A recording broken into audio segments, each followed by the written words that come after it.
and welcome to the annual Nedbank and Simonis Storm panel discussion on the National Budget 2021-22. It is with great anticipation that Namibians awaited the tabling of this year's budget. The Namibian Minister of Finance, Honorable Ipumbu Shimi, tabled his maiden national budget for the financial year 2020-21 on 27 May 2020. And that budget was tabled amidst an economic and health crisis, and the minister surprised by tabling a one-year budget aimed at enabling Namibia to better fight the spread of the COVID-19 pandemic, support businesses and livelihoods of Namibians during these extraordinary times, and to plant seeds for the future economic recovery. Much of the budget was dedicated to addressing the COVID-19 impact, whilst the seeds for the future economic recovery were to be revealed during the mid-year budget review tabled in the third quarter of 2020. Now, the just tabled budget, called Boosting Resilience and Recovery, was quite an interesting budget. Interesting in the sense that the minister started off with the Wakanda movie. Now, most of you that have watched the movie will realize that the movie refers to an African nation, and a thriving African nation, a nation that technologically was quite advanced. My name is Bruce Hansen. I'm the Managing Director of Simonis Storm, and I will moderate this panel discussion. And today, to help unpack some of the salient features of the budget, I have with me Mr. Carl Stefan Altman. Carl is the Executive CIB and Treasury from Nedbank Namibia. I have Pierre Knutzer, who is the Director from PKF FCS. And then I also have Elvis Katu, who is the economist from Simonis Storm Securities. Now, what I would like to do, gentlemen, is I would like to just take us back to the conclusion of the minister's speech. And in that conclusion, the minister used very positive words. For instance, he said the following: this budget directs scarce resources to support the green shoots of economic recovery. He talked about the budget to reaffirm fiscal consolidation and to anchor long-term sustainability, implementing specific frameworks, decisive structural policy reforms, a budget that's geared to boost our resilience to the severe shocks and add momentum to the tailwinds for recovery and sustainable growth. So when I listened to the minister, I got the feeling that, this was a motivational speech given by the minister, almost rising out of the ashes, become a Wakanda, looking at green shoots. We've had so many setbacks, and yet the minister was quite positive in his rendition of this budget. So maybe what we can do is just to start us off. What were your thoughts, apart now from me implanting these thoughts into your minds, but what were your initial thoughts after listening to the minister? And any of you can really start with that. All right. Maybe I would like to get the floor. Thank you once again for having me, Bruce. So the general consensus, or that my thought over regarding the budget, especially that was tabled this afternoon, is that I see a certain emphasis on trying to return to the consolidation path that was laid out pre-COVID-19 or pre the pandemic.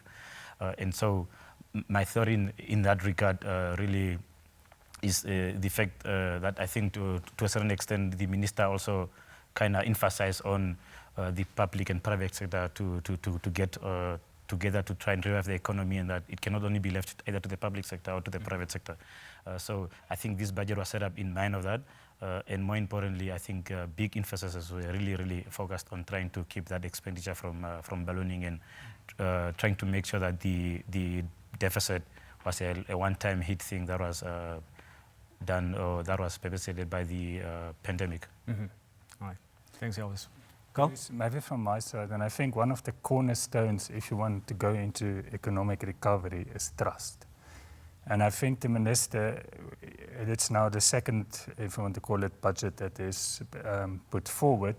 But if you go back to the first budget, it was put forward, and you go now to the forecast and the actuals, revenue is forecasted to be actually above to what they expected. So it's a good point. It creates trust in It also shows discipline from what they're doing from a Ministerial Finance perspective. And then also from an expenses perspective, they're 90% below from an operating expenditure budget. So it's not that they're going over. And that also has indicated from a budget to GDP perspective at 68%, where they forecast it to be above 70%. So I think it's a good cornerstone from projecting the budget going forward. So that is what I have taken away from the initial, from a budget speech perspective. Okay, great. And I think I just want to add on to the trust. I think if you look at the wording used and the feeling that you get, there's control in the expenditure. So there's nothing supposed to run away. Administration, I think administration is very important. Now, if you look at NAMRA and everything that is starting, the minister is now telling everybody we are going to administer our expenditure and our budget a lot better. There's supposed to be fairness, and that's what people want to hear. So, and if you look at the general tone of the budget, there's no panic. It's we need to recover. We know we are where we are, but there is a way going forward. We're on the road to recovery. That is very positive for me. So there's nothing negative for it. I'm just asking because I really get a positive vibe from the from all of you. So let's do the following. Let's dive into. I would like to start with maybe just the outcome or the outturn of the previous budget. So Elvis, maybe to start with you, and I'm looking at the budget speech. It talks about total revenue was 79% better than the budget, and 98%. What is it? This reflects better than forecast outturn on various domestic tax revenue streams, standing at 98% as at the end of February 21. Was there anything specifically done? Why are we looking at a 79% better outturn in revenue? So first, a quick short answer on that would be the fact that, first of all, it was a quick turn on the revised budget review, not the one that was initially tabled. So that was now obviously revised after having consideration of, I think they have collected, by the time of the revised, they had collected 51% of what was tabled already. So then they had to revise that a bit to bring it down and said, in the remaining 6 months, this might be an accurate focus of what we expect to collect.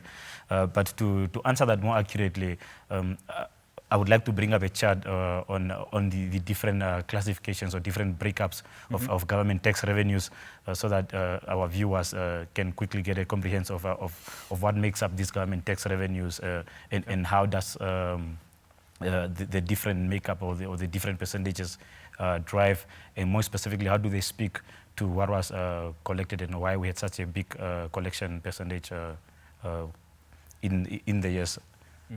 Elvis, while we're waiting for that chart, I just need to, so the 7.9% that's better, is it then really better if we look at that revised figure?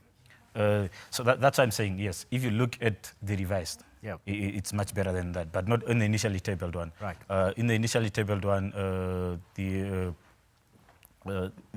there's a total big, huge difference. But so now, what you'd expect to see is in what terms were we better in collecting? So I think what generally economists would use to term as the biggest problem in our budget, especially revenue collection, was the desire for us to diversify away from SACU revenues.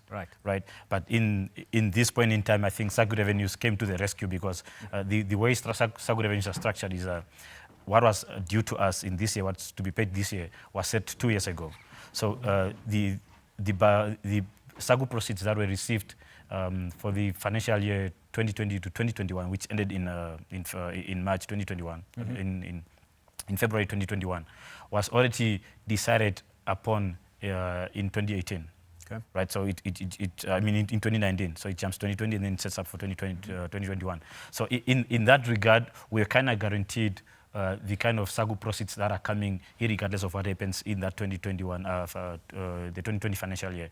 But however, we would expect to make huge adjustments or paybacks to SACU in the next 2 financial fiscal years. And hopefully by that point in time, the economy might have recovered and we might be back to our pre-pandemic levels. So I want to emphasize that, of course, the line that represents taxes on goods and services has contracted gradually, and that's obviously by the lockdowns that happened. We had about in excess of a month that we went in total lockdown, and when we opened up, we eased up a bit with essential services operating still. So that line has contracted heavily, and I expect in this current financial year, the taxes on income, profits, and capital gains to even contract further.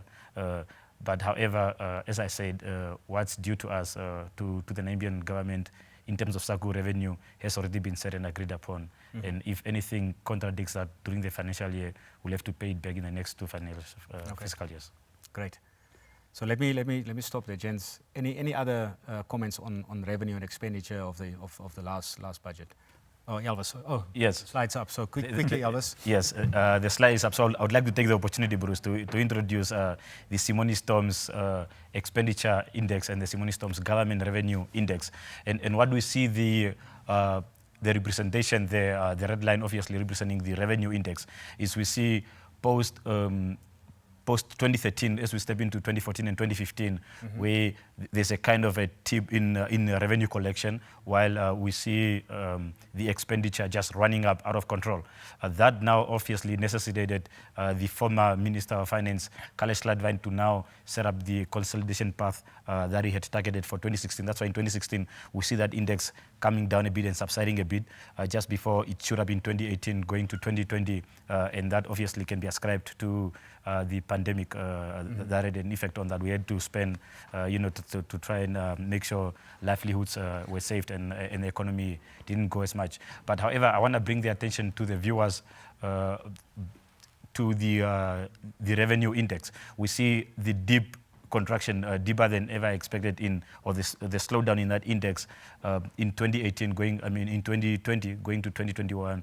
We see that big drop in that thing. And what the minister, however, now envisions and a bit kind of skeptical is that quick revision upwards. I mean, we have seen that hasn't always been the case in most cases, but we see that quick upturn in revenue collection, which trying to close that gap, but that gap still remains quite heavy.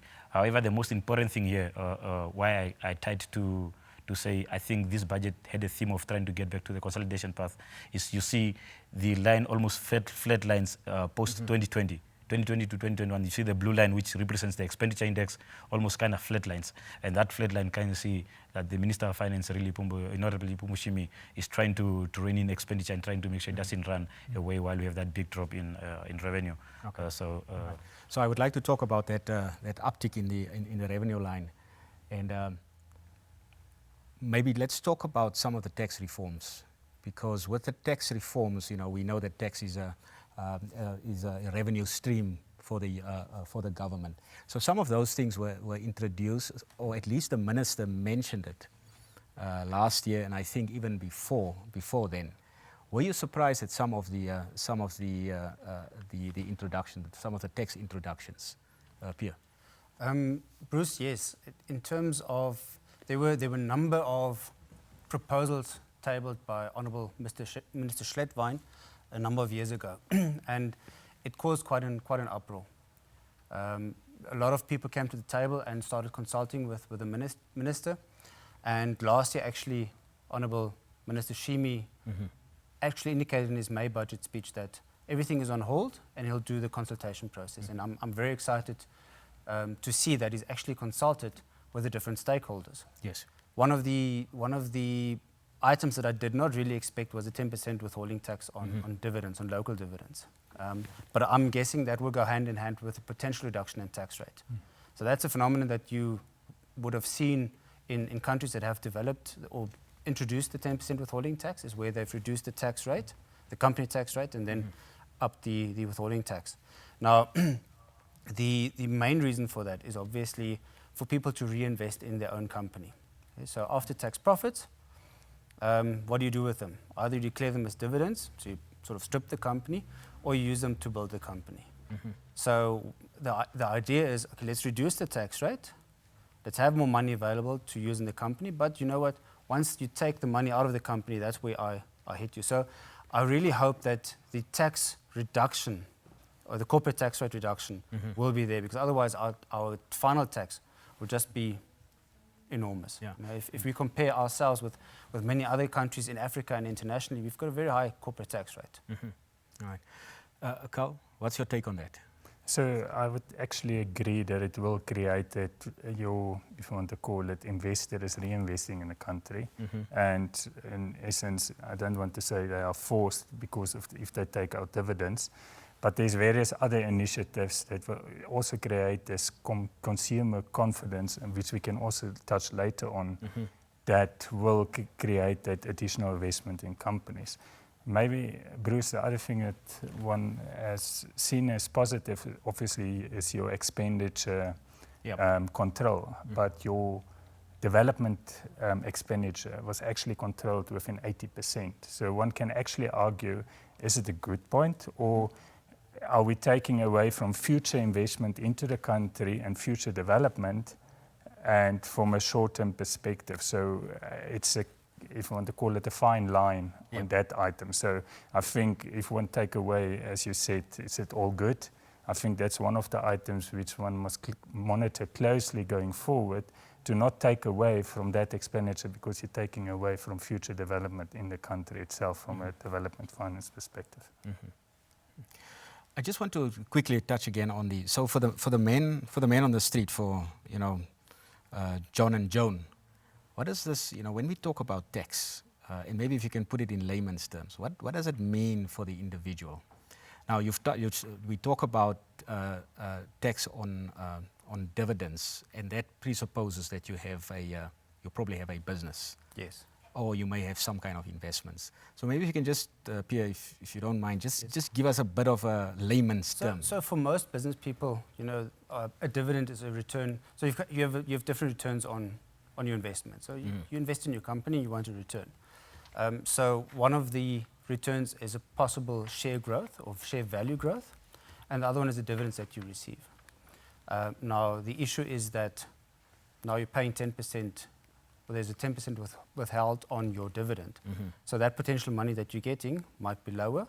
But on the flip side, and Carl, I don't know if you agree with me, is the fact that because our company tax is lower, the portion that goes back into my retained earnings, so where I distribute my dividend from, might be a little bit higher. So it's a balance, but people will feel that they're losing out because now it's 10% gone on my dividend. Right. But you have to remember that the tax rate is also lower. So the amount that is left over to declare dividends is also a little bit higher. So people need to see it in context. People don't always need to jump up and panic. I think it's about planning, it's about understanding. It's a worldwide phenomenon. Yeah. So it's nothing. And I think that, so just touching on that, because we complain about Namibian tax being high, but we refer to corporate tax, Yes. or many people refer to corporate tax. But if you would look in totality, when it comes to a tax regime, are we not, because we have, we will now have a tax on, a withholding tax on dividends. We don't have any capital gains tax. We don't have any state duties, etc. So just, as a package, are we not competitive in that way? That's a very, very long and big debate. I think in a nutshell, our taxes are quite high, but now we're touching more on the realm of taxpayer morality, taxpayer satisfaction, and that's where things are going a bit in a different direction. But it's being addressed. I think the administration and the fairness is being addressed by the minister. So we are heading in a direction where hopefully people will later see value for money by paying taxes, because that's something that my gut feel says that has gone away.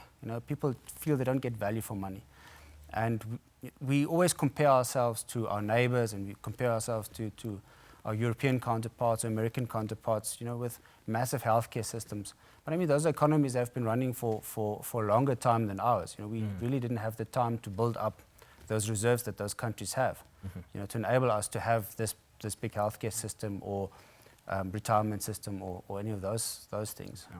Okay. Yeah, I like the fact that you're talking about you must see it in context. I think that's probably the formula, is to look at it in context, and then, afterwards you can either squeal or you can be elated. Elvis, let me move to you. I need to understand so there's revenue, there's expenditure, and as a person that has my own budget, I normally try to have my revenue above my expenditure. Most of the times it's the other way around. So talk to me about budget deficit, and what do you see, what is the minister saying to us with the expected revenue, expected expenditure, and the budget deficit? Is that something that we need to be concerned about? Well, Bruce, yes. In general, I think most economists would agree in general that budget deficits is something that we keep a close eye on, and we should be cognizant of our spendings and how that widens, as aided by the visual aid that I just presented, especially between the two revenue and expenditure ballooning out, right? So in that regard, I would like to bring the focus back again on to not very much, let's not try and blame the COVID-19. I mean, we're running budget deficits pre-COVID-19, and that's why we had the first consolidation path that was set by Kalish Ladvine, trying to curb that deficit and from growing. However, why we should be worried about the deficit is in two regards. I think in my pre-budget note, I've mentioned this before, is as he has alluded to also, that we have a higher corporate tax rate. Right, so just a big, a slow story on a background kind of story on my text as theory is this, right? So earlier in the month, the UK tabled the national budget. So, and what we see there, it's again expansionary budget spending to revive the economy, to try and stabilize job losses, to try and make sure that business don't close down, right? But however, what the Chancellor now moved on to say is that they somehow need to pay for all this spending, right? Money must come from somewhere. And they took advantage of the fact that they had one of the lowest corporate tax rates in the world, right? So they took advantage of that. And now in the next fiscal year, coming 2022, they are going to raise taxes. So you see taxes going up in the UK to try and make up for the budget deficit that was incurred due to COVID-19 spending. But however, the challenge in Namibia's context lies into the fact that we already have a higher tax rate. Right, even if it remains unchanged, although the minister alluded to a reduction, a possible reduction in non-mining companies, he said it might be considered for reduction come the MITEF, which if he says it might be considered, I'm probably on the other side. So. But basically, coming back to answer your question, Bruce, is that the deficits are funded in two ways, right? So it's first you try to increase your revenue collection by increasing taxes, by widening the tax base, and so forth. Which in Namibian context, I think that's a leg we won't try. We already have high tax in the country. The second part will be to finance it through debt. And again, we kind of cognizant of our own debt to GDP ratio. I think we surpassed internally set benchmarks already 2-3 fiscal years ago. So again, it remains a challenging thing, a challenging regarding a challenging phenomenon in that regard. So yes, Bruce. The part that I don't agree is, or somehow I'm a bit skeptical with what was presented in the budget today, is how that upturn in revenue collection is going to help us. Although the debt is the expenditure is stabilized, that quick rise in revenue, I don't think it will be realized. I'm sure some might pay to the fact that no, NAMRA will be operational 7th of April, but for what I've known, NAMRA was to be established in 2016, and we're in 2021.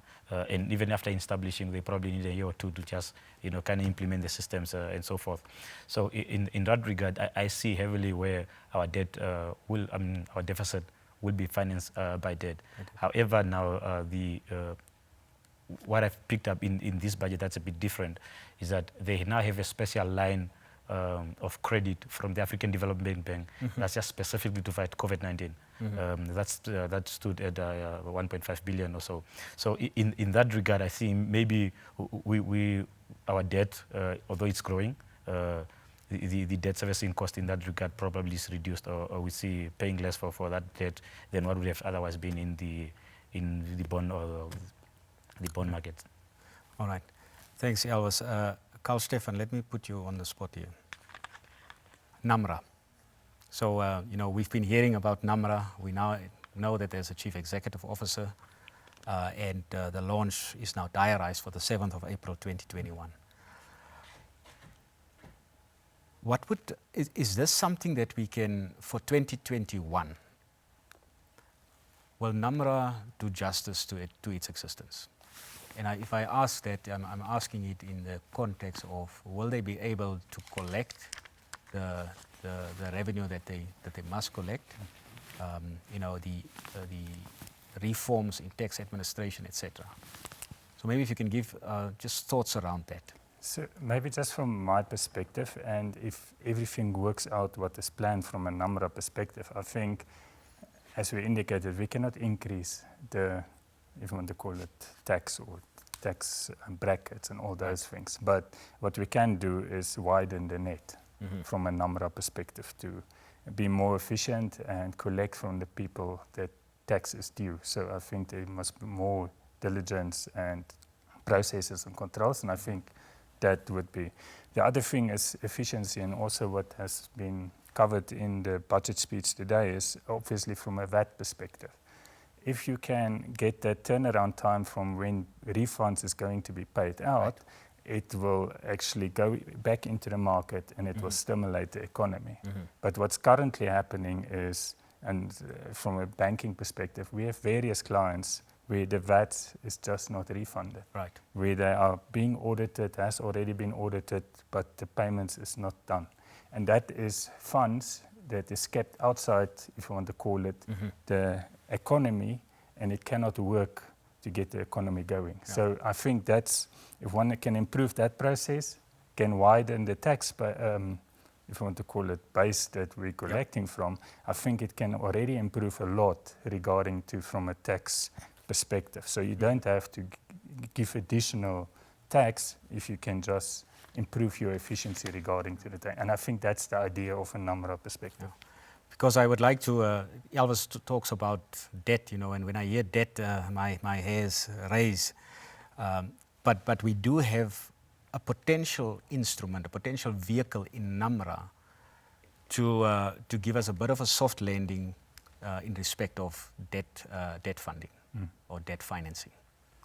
I mean, that's what I'm hearing you say, is that if this thing runs efficiently, managed properly, we should widen the tax net. We should be able to be more efficient, put money back into the system in the shortest time as possible. But I also want to ask you the following. It's very telling that the minister, he says the following, following on our extensive consultation with the civil society. There was this, the sanitary pads, the supply of sanitary pads will be VAT zero rated. Following our consultation with NASIA, tax deductibility, let me see if I have some others. It didn't say anything about the asset managers, but they fall under NASIA. So it seems like the minister was deliberate in telling us or conveying to us that he has consulted extensively. What do you make of that, Carl? I think based on consultation, and I think if you do that and you don't do it in a silo mentality, sitting behind closed doors, you get, if I go back to my previous statement, you get that trust in the whole process. And if something is then presented, you get also that buy-in.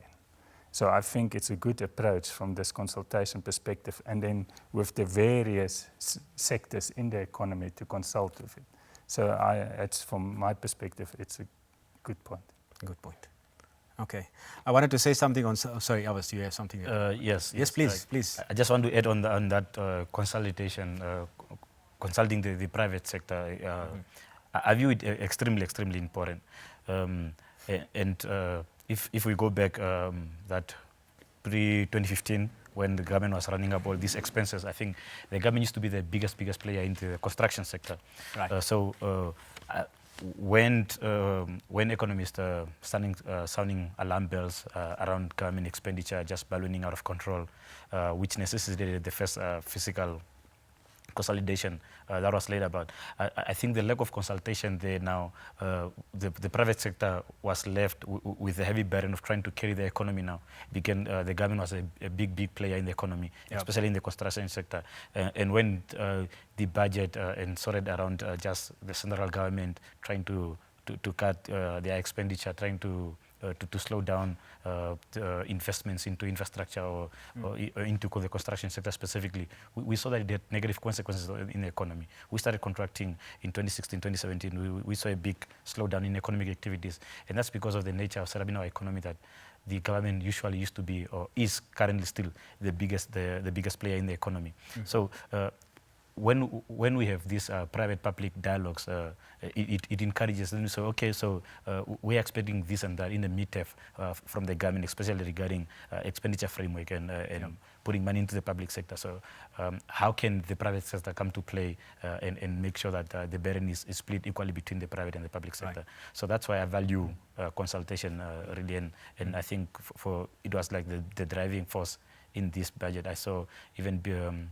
about 2 months ago when the minister on social media and so various was calling out and say this is a budget for the nation, for the people. It affects everyone on the street. Through your representatives, please do consult the minister and see what do you expect to see in the budget. So I can't for him. Okay, thanks for that, Kawus. I think what I also want to mention there is he gives this feeling of being approachable. People can approach him and discuss things and make recommendations. He's not being shut down, and we're certainly hoping that this will filter down into Namra as well. People have this perception that inland revenue is not approachable, and with the discussions that we've already had with the soon-to-be commissioner, these are people that are approachable, and obviously we have high hopes that it will continue downwards to even the lowest level. So you can approach them. Because I think one of the issues is obviously people are always scared about their taxes. And it was always difficult to comply. So if we can make it easy to comply, we can make it easy to sort out problems, that in itself should help collection on revenue. Because now I can file my returns easier. They're on the system. I can actually view my statement. I can see if there's an issue. I can phone them earlier. Or I can write them a letter earlier. I can sort out problems earlier. So people then have this feeling of, okay, the things are under control. Then people will also say, because if you make it difficult, I'm going to try, and if I don't succeed, I'm going to leave it. And you forget about the repercussions. But if you can actually do it, hopefully that will encourage this era of, okay, let me submit my taxes, let me use the system that is there, and increase collections. Yeah. I love the fact that you're talking about consultation. The public-private dialogue that has to take place. I think it does, so from a Simonis Storm point of view, I know that they've been calling for that public-private dialogue to improve and to increase, the frequency thereof. And certainly from what I'm seeing here is that that has definitely been done. So in a certain way, we should not be surprised by the tax reforms, or if you look at that. Because there were some consultations. Now, sometimes with consultations, you consult, but something else might happen contrary to your expectation. But at least there was some kind of consultation, and someone in the end has to make a decision. Are we going this way, or do we go that way? We've been talking about the youth. There was also a lot of emphasis on the youth. We're talking about the 500 million SME facility funded by the Bank of Namibia. And once again, I'm hammering on Carl on this side because he's closest to me. Carl, have you seen any of that? There is this facility. So it's one thing to have the facility, it's one thing to know that it's there, but how approachable, how accessible is it, for the youth to access that? So maybe just to also go back to the 21-22 budget. Obviously, through the whole COVID, there was also various, if I want to call it, initiatives from loans from DBN and from Agribank from a SME perspective. And all those things were executed. So I think they were proof that they're actually doing it. I think this is just going on top of it, and obviously from a bank's perspective, as it is going through bond, we are also involved. It's more from a credit guarantee scheme perspective. So, and if you really think back, obviously most of your SMEs, they don't have security. So they have good ideas, they have good things, but they don't have the expertise to put business plans on the table, and they don't have security to back whatever they want to loan from the bank. So this will obviously help a lot to remove that risk from banks' perspective, and then obviously help the banks to obviously put that money forward into and pump it into the industry as well. So I think that's a good initiative, and I think because if it's organized through the Bank of Namibia and through the banks, it will initially go into market and be executed. So I think it's a good thing. But I think throughout the whole budget, there's various initiatives that's focusing on the SME sector. And I think it's a good point, because I think there's various people that lost their jobs through various sectors and through COVID-19. And this gives them the hope, and that's a part of this whole consumer confidence perspective from a budget. It gives them a hope there is, if I want to call it, possibilities to do something, to start, if I want to call it, economy growing, and I can play a part in it from a consumer on the street perspective, and as a result that will also create jobs again. So I think it's a good message that's coming out of the budget itself. Okay, great. I think it's just important that emphasis must be placed on the youth. I think we've seen it all around the world that if you leave out the youth, you have potential problems. Where people don't have any vision, they don't have any hope. And once you're at that place, things can become challenging. Let me go to the Presidential Economic Recovery Plan. So there was will provide the cornerstone for the strategic interventions to place the economy on a firm recovery path. And then some of those, first one is the attraction of private sector investment. Now I want to call on that one, and then I want to ask about that tax incentive, not tax incentive, the tax on withholding, the withholding tax on dividends.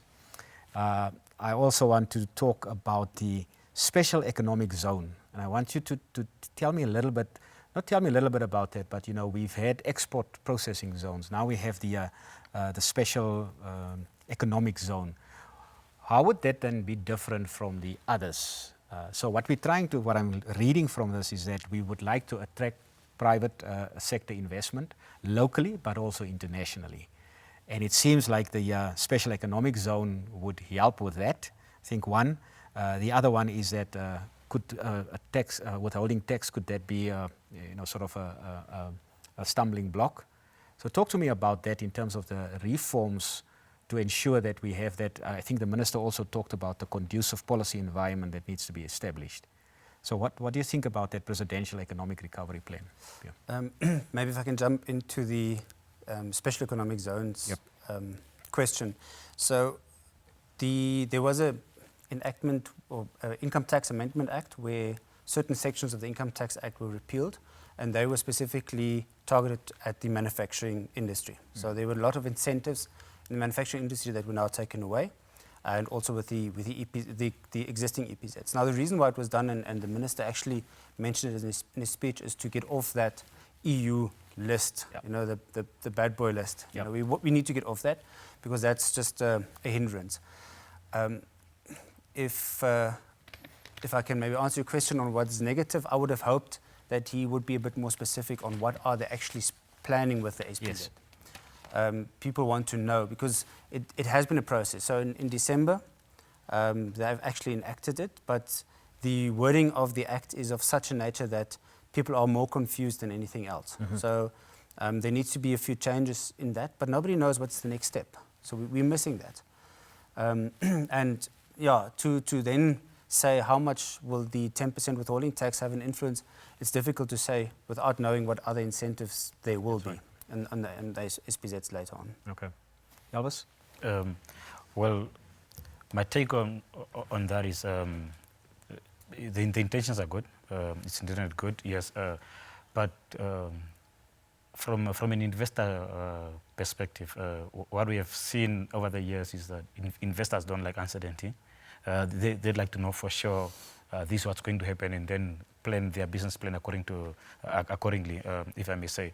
So that now speaks to what he just said, that the act was structured in such a way that it now leaves more confusion, if anything else, and that goes to most of the bills, really. So I think the NEF and the NEP, some of them, and the NEPA and so forth, is the fact that we appreciate the fact that the consultations was done. They are still informed. They are still going back and forth into the final tabulation of the bill. But I think if you take a much longer process of trying to redefine definitions and trying to include a certain character of people and take it out, it just prolongs the whole process. And that's negative in a sense that investors, especially if we are looking to get foreign investors into the country, they need certainty. They need, let's push all these bills, especially the economic processing zones out of the way, so we get off that list. The new act that's coming up about the economic special zones and so forth, and the NEF and the NEP and so forth. My take basically always it will be centered around the fact that I don't think it's a good thing. It does any good to the economy, especially in terms of policy making. We need to fast track our policy reforms and so forth. We need to give a clear guidance to prospective investors into what our stance is collectively as a country, and where we want to see ourselves grow in terms of policy. So talking about it in terms of uncertainty, and attracting investments, the Namibia Investment Promotion Development Board, that's now being I think there's already a CEO. Is that a step in the right direction? Because what I'm looking at is we had the EPZs, and it's interesting. Yeah, interesting is not a good word, but why is it mentioned that it is almost as if the European Union forced us to go the other direction? Why is it not something that we looked at and we say, something is wrong here? It's just that's probably just a side remark.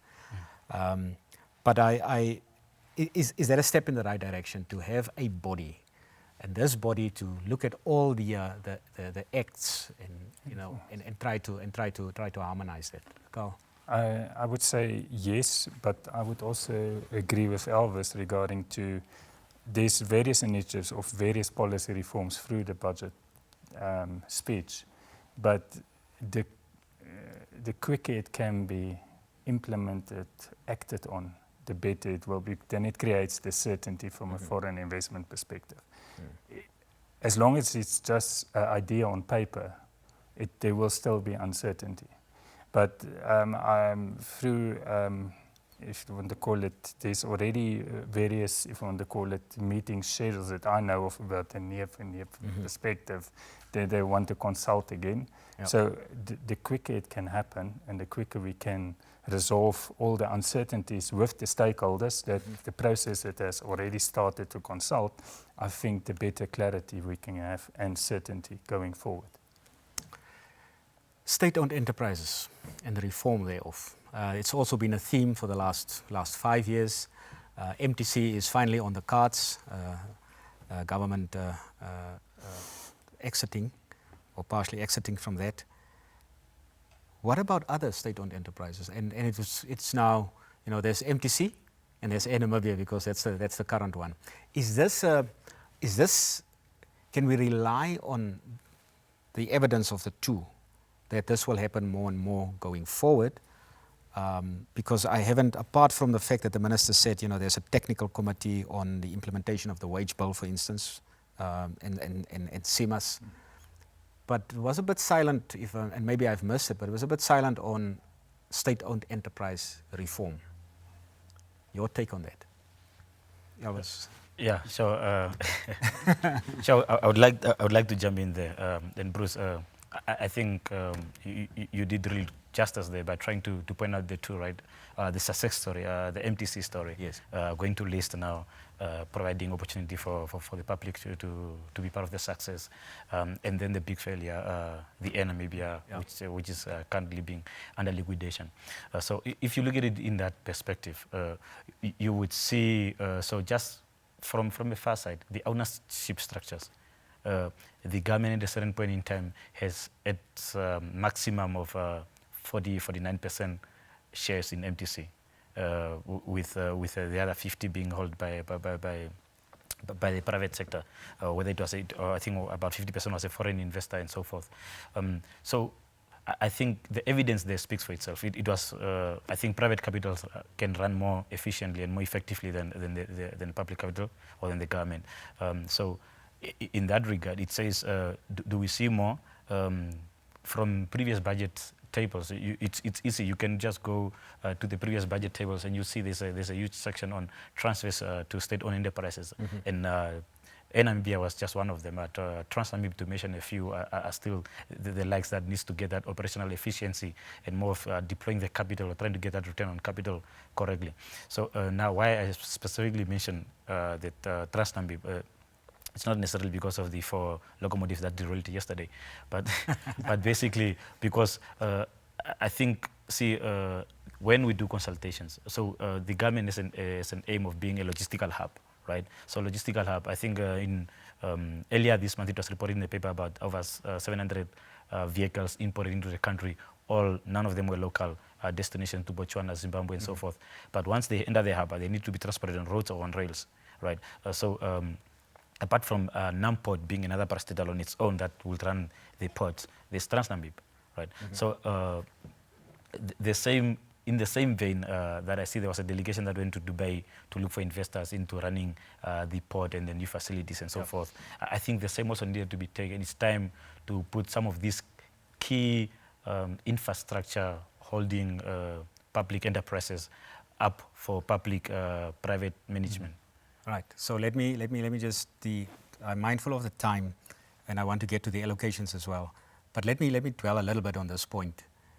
There's been a huge outcry with this whole Air Namibia saga. People losing their jobs, and maybe some of us even have families there.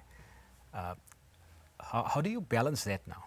How do you balance in terms of you need to have a business that runs profitably, efficiently, versus something where you say, look, we need to call it quits now because it is not fulfilling those objectives. Just maybe a quick take on that, because it is especially in Namibia where government is such a huge player, and you have all these people now losing their jobs. Does it play on our conscience because of that, or was it something that was bound to happen at some point in time? Bruce, I think government must probably take a step back and decide, are we going to govern or are we going to own businesses? If we own businesses, then we need to make sure that those businesses function. Now, if you look at most of these enterprises, and I say this with all due respect, there's a lack of governance, corporate governance, and accountability. And we need to understand that government can't always attend to everything. Right. And hard calls were made. And hard calls will probably still have to be made because we are in a position where the future of certain other, let's say for example, other ministries, they need to get 400 million for COVID relief. But if that 400 million is tied up in a SOE, where do you cut the line? So, and that's why my personal opinion is always, what does government do? And I had the pleasure of actually attending a meeting by Honourable Minister Jooste. He also said, with PPP, government, do we own assets, or do we run the government? If we own assets, do we have the facilities to actually own those assets, run those assets, manage those assets? And quite often the answer is unfortunately no, because we are occupied with running the country, what we are actually supposed to do. Right. But maybe also on that, so there's I think it's about 28 SOEs. But I think to totally reform all 28, it won't be. But I think there's a lot of direction given in this budget which are the strategic ways to go for it, like agriculture. And I Yes. think from that perspective, one can then say, on these SOEs, can we create this public partner, if you want to call it collaboration, and make it work. There's also, obviously, from a manpower perspective, energy, and then there's a lot of, if you want to call it, infrastructure development, like you covered, Elvis, regarding from a transport rail perspective. And I think those strategic initiatives that's identified, if one then target those SOEs first, and then do this reform and see where can the private investors play a role, I think one can go. And obviously in Namibia, I think COVID-19 has just bring whatever decision had to be made a lot forward and faster. And the decision had to be made, is it strategic for the economy going forward, or is there other strategic decisions? And I think that decision had to be made. Okay. So, talking about the allocations, 53%, 53.1% goes to the social sector. That's the Ministry of Health, Ministry of Education, Higher Education, and Gender Equality. And maybe if you can answer me in, once again, layman's terms, what does it mean for me if the Ministry of Health gets 13.6% of the allocation, and then it says, it will be in support, national response to COVID-19, the associated rollout of the vaccination plan, and then acquisition of pharmaceuticals and continued provision of services countrywide.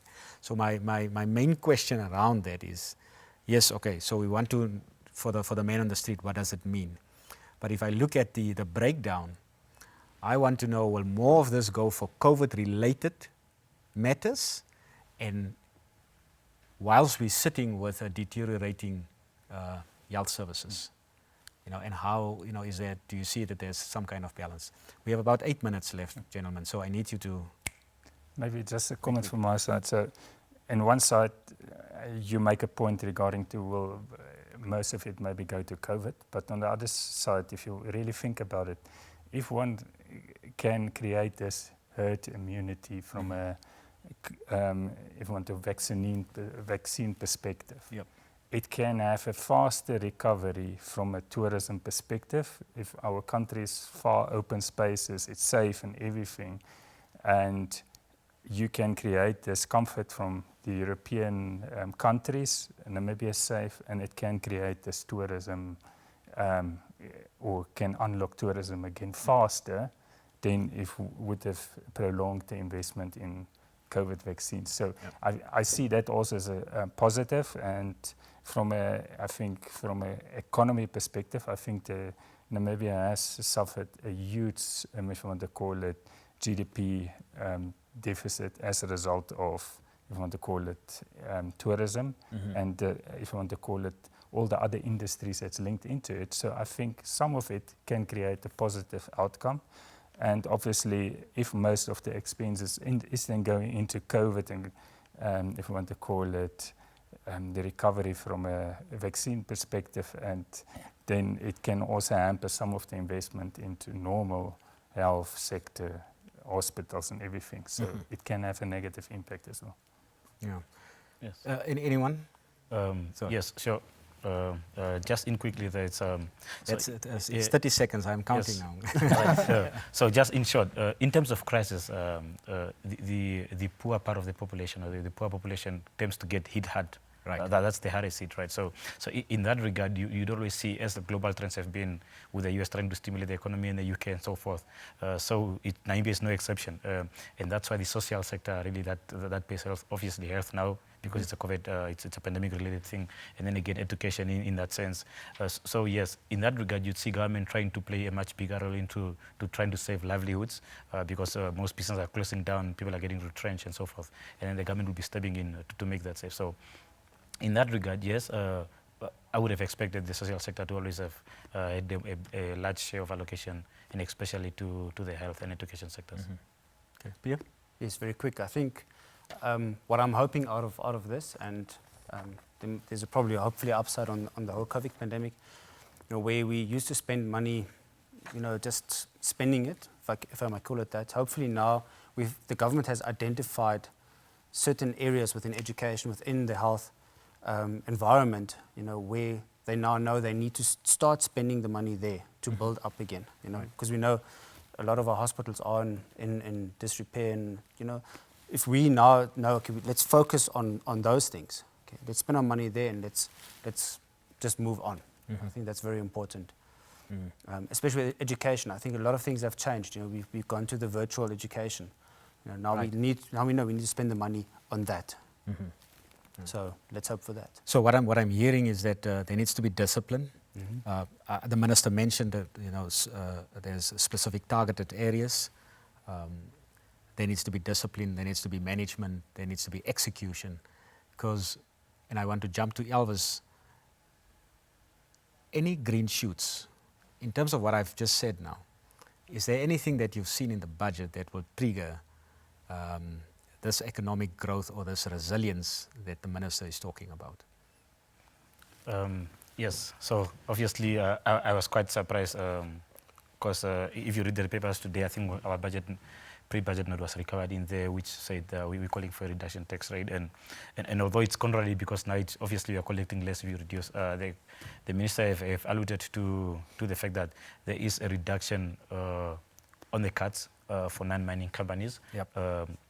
So in that regard, I think that's a great shoot. That might possibly just be enough to revive the economy in the next 2 or 3 fiscal years to go. And basically, why I'm supportive of that initiative is the fact that I think SACU has really come to play and saved us this fiscal year, and in the next 2 fiscal years also. Even in the next one, I think it was already agreed upon and said. So, but however, we are now to repay SACU overpayments for this and next fiscal year in the fiscal year 2023 and 2024. So that's why you see on the chart there, our focus is like we're still probably going to get a lot for 2020, 2021, and not necessarily much less on the 2022, 2023.